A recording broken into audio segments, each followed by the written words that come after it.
नमस्ते, जय माता दी। मैं अपने चैनल सोना मोदी लोकगीत नेहा मोदी लोकगीत दोनों पे आप लोग का स्वागत करती हूँ। एक छोटा सा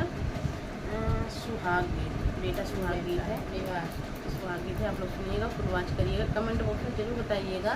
कि हमारा गीत कैसा लगा। अच्छा लगा तो हमारे चैनल को लाइक, सब्सक्राइब, शेयर, कमेंट जरूर कीजिएगा। और आप सभी से रिक्वेस्ट है कि हमारे चैनल पर जाइएगा और सुनिएगा, कमेंट बॉक्स में जरूर बताइएगा कि हमारा गीत कैसा लगा। तो चलिए आप लोग सुनिए, मैं सुनाती हूँ।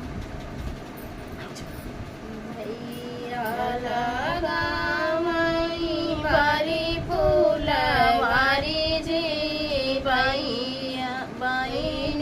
कावन दे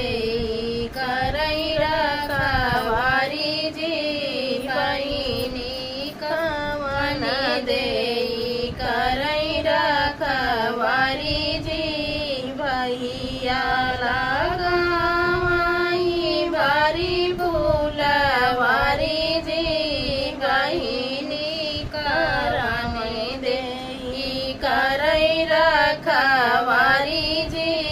बहिनी कावन दे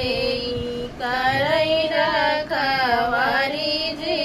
उहाँ दूल्हे अपन घोड़ा दौड़ा मई जी अपन घोड़ा दौड़ा मई जी जहाँ दुल्हन दे करई रखवारी जी जहाँ दुल्हन दे करई रखवारी जी आजू जो आए दाना बाबा जी के चोरी जी आजू तो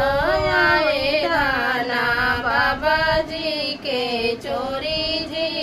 होते बिनु सारे बैसाली के बाराती जी होते बिनु सारे बैसाज के बाराती जी आजू तो आए दाना भैया जी के चोरी जी आजू तो आए दाना भैया जी के चोरी जी होते बिनु सारे बैसाज के बाराती जी होते बिनु सारे बैसाज के बाराती जी होताई भोरे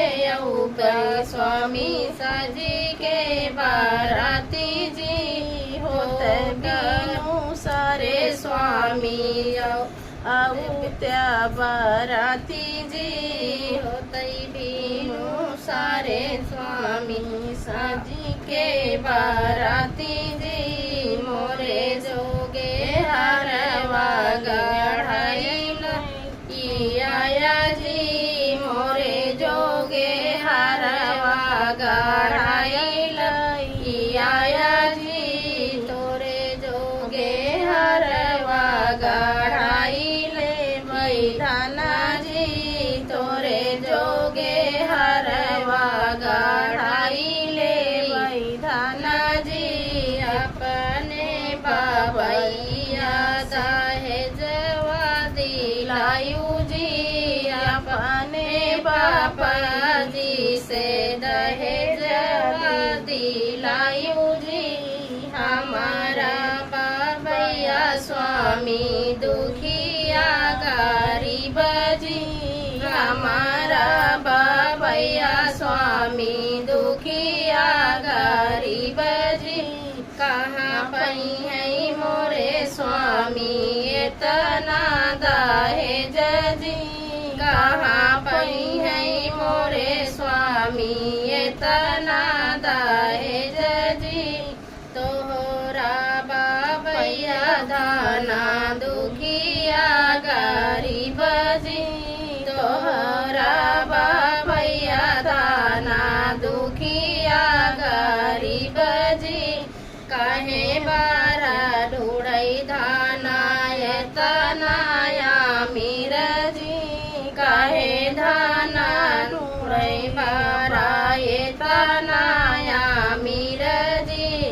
तोहराया भगे स्वा स्वामी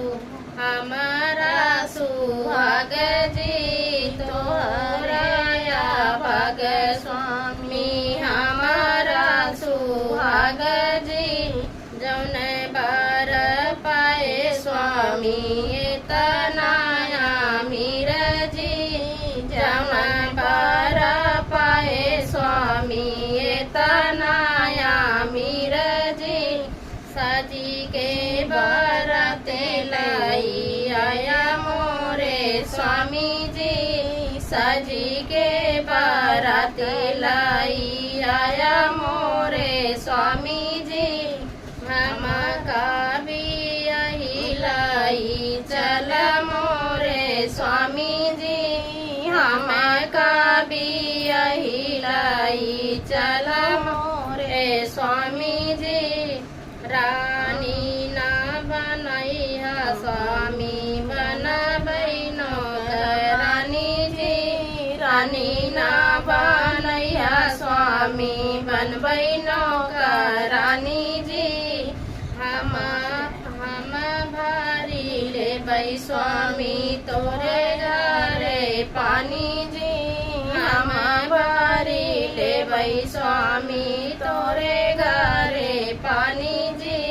हमारा भैया स्वामी बहुत गरीब जी हमारा भैया स्वामी बहुत